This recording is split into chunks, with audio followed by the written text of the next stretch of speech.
It's not the silence that destroys you. It's the moment after the silence. The moment your phone lights up and your chest reacts before your brain can think. A name, a notification, a single line of text that should be ordinary but lands like a rescue. Because you weren't waiting for a message, you were waiting for the pain to stop. And for a second, it does. Your shoulders drop, your stomach unclenches, your mind goes quiet like someone lowered the volume in your head. That's why you go back. That's why you check again. That's why you can swear you're done at 6 p.m. and still stare at the chat at 2 a.m. like it's a heartbeat monitor. You call it missing them, but what you're feeling is withdrawal from uncertainty. Imagine this.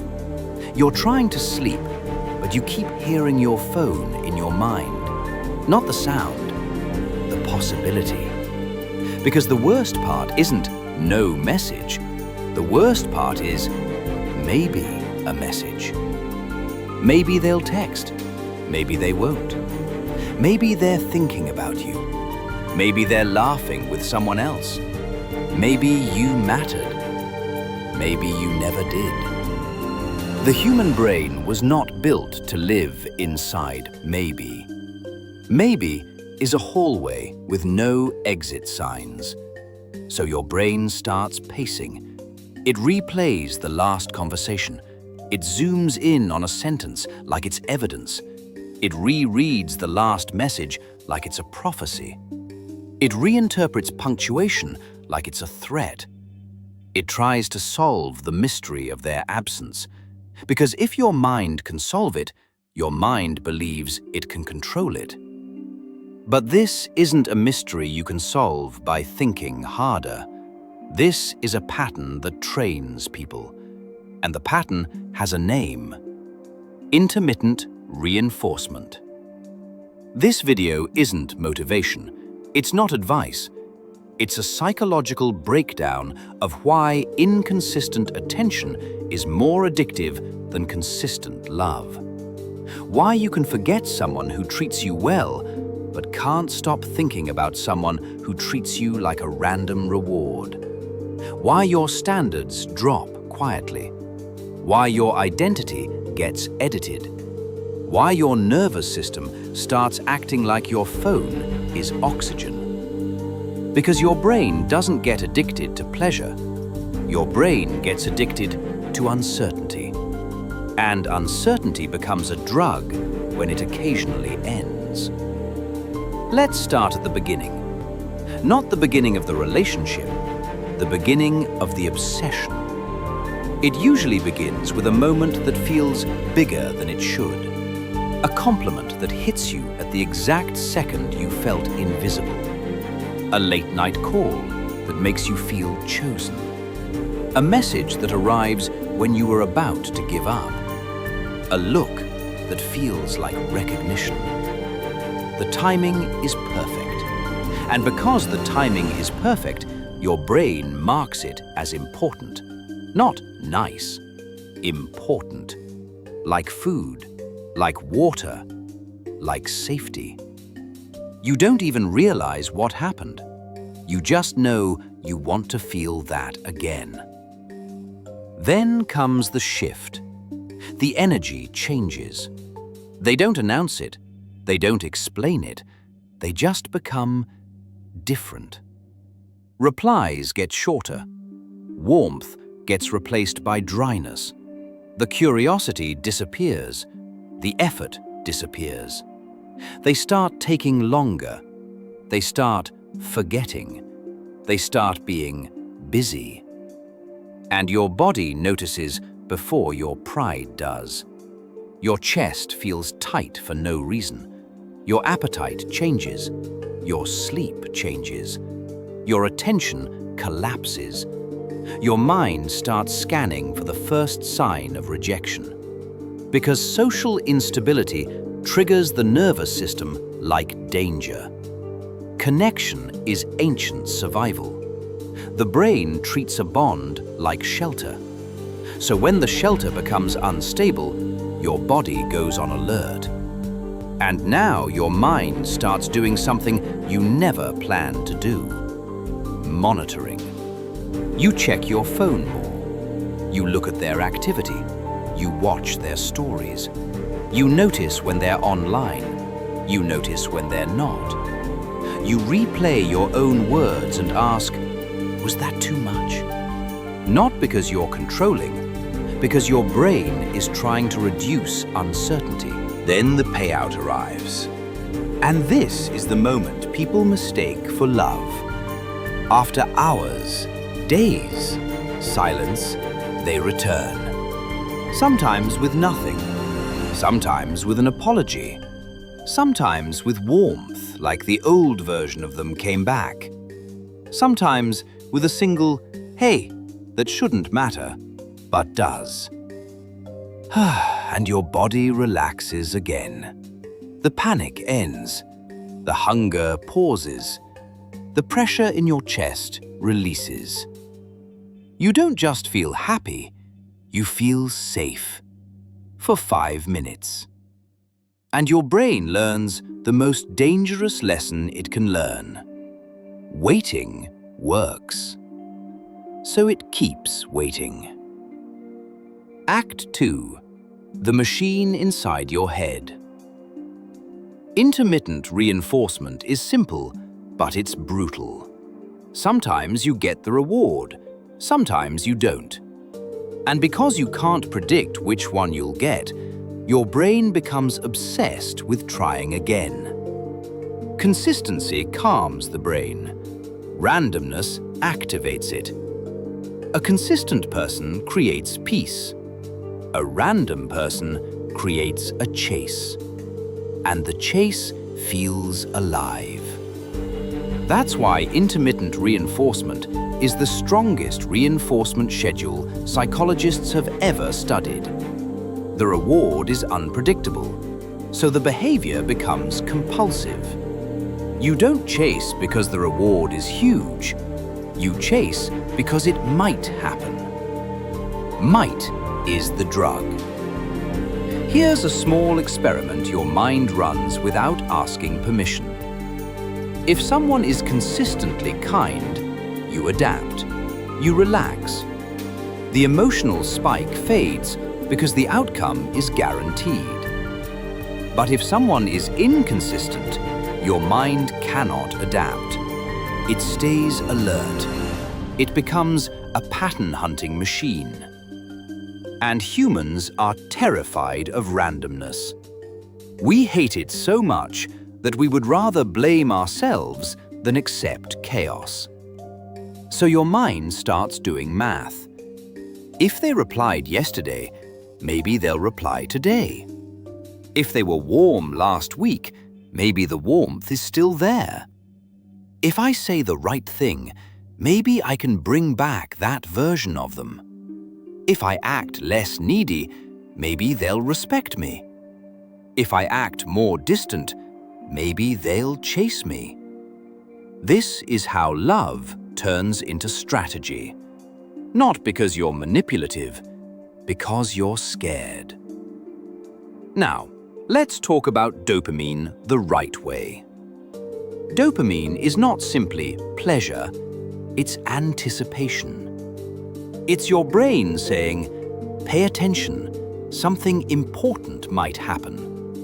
And dopamine spikes strongest when the reward is uncertain. When the outcome is guaranteed, dopamine settles. When the outcome is unpredictable, dopamine surges. That means the waiting itself becomes chemically loud. The hope becomes a high. The possibility becomes electric. The what if becomes intoxicating. And when nothing comes, your body experiences a crash. Restlessness, anxiety, a tight throat, a heavy chest, a racing mind that can't land. That is why it feels physical, because it is. Your nervous system is being pulled up and down by a random schedule. This is why your phone becomes dangerous. Because your brain links the phone to relief. A single notification can end hours of tension. A single message can calm your panic. A single "I miss you" can silence your overthinking. So your brain starts treating checking as a ritual. It checks because checking sometimes leads to relief. Even if checking has nothing to do with whether the message arrives, your brain believes it does. That's how superstition forms. You start checking just in case. You start refreshing just in case. You start opening the chat just in case. Just in case is another word for addiction. Intermittent reinforcement also changes how you interpret reality. Because now you stop judging them by their consistent behavior and start judging them by their rare behavior. The rare warmth becomes the real them. The frequent cold becomes a phase. The disappearances become stress. The disrespect becomes miscommunication.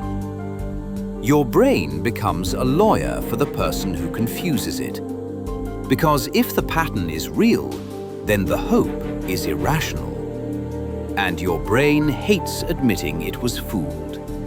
So it protects the hope. Now let's get darker. Intermittent reinforcement doesn't just create craving, it creates self-blame. Because consistent cruelty is easier to label. Consistent love is easier to trust. But inconsistency creates confusion. And confusion makes the mind desperate for an explanation. So it turns inward. Maybe I'm not interesting enough. Maybe I'm too emotional. Maybe I'm too available. Maybe I said something wrong. Maybe I replied too fast. Maybe I didn't reply fast enough. Maybe I'm replaceable. Maybe I'm the problem. Self-blame is the tax your brain pays for control.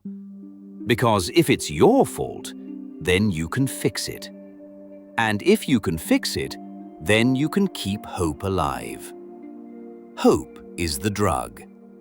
So the brain pays for hope with dignity. This is the moment your identity starts changing. You begin performing. You edit your personality. You filter your honesty. You rehearse messages. You delete messages. You delay replies to look less eager. You pretend you're fine. Not because you are fine, because you're trying to control the schedule. You're trying to become the version of you that earns the payout. And slowly, you become smaller. Your humor becomes careful. Your needs become hidden. Your boundaries become negotiable. Your self-respect becomes silent. And you call that sacrifice love. But love doesn't erase you. Intermittent reinforcement does. Here's another brutal trick your mind plays. It stores the best moments in HD because they are rare. Rarity creates value. If attention is always available, it becomes normal. If attention is scarce, it becomes precious. So the highlight reel becomes sacred evidence. See, they can be good. See, they do care. See, we have something real. And the bad moments, the silence, the disrespect, the confusion, those get blurred, not because they didn't happen, but because the brain is protecting the addiction. An addict doesn't remember the hangover first, they remember the high. Then comes the sunk cost. You've invested time, energy, emotion, sleep, pride. Long messages you rewrote 10 times, apologies you didn't owe. And your mind starts thinking, I've already given so much, it has to mean something. So you stay to protect the meaning. Because if you leave, you don't just lose them. You lose the story you built to justify the pain. You lose the fantasy that the chaos will turn into commitment. And humans are addicted to endings that make sense. Intermittent reinforcement refuses to give you an ending. It keeps you suspended in maybe. Act 3. Why the spiral gets louder at 2 a.m. Night doesn't create your obsession. Night reveals it. During the day, you have noise. Work, light, movement, people, tasks. Noise covers hunger. At night, there's silence. And silence is where the brain turns into a storyteller. It fills the empty space with meaning. It fills the dark with memories. It fills the stillness with fear. So your mind starts running 2 movies at once. Movie 1, the highlight reel, the good moments, the warmth, the smile, the voice, the one night they made you feel safe. Movie 2, the threat reel, the silence, the unread message, the scene, the coldness, the sudden distance, the possibility that you never mattered. And you sit there, watching both movies until you can't breathe. Sleep deprivation makes it worse. When you're tired, your emotional regulation weakens. Logic becomes quieter. Fear becomes louder. Small things feel catastrophic. So a delayed reply becomes rejection. A short message becomes punishment. A lack of emojis becomes proof. A neutral tone becomes anger. At 2 a.m., your brain doesn't want the truth. It wants an explanation. And if it can't find one, it will invent one. That's why regret gets louder at night. That's why shame resurfaces. That's why you start bargaining with your own memories. Bargaining is another phase of the trap.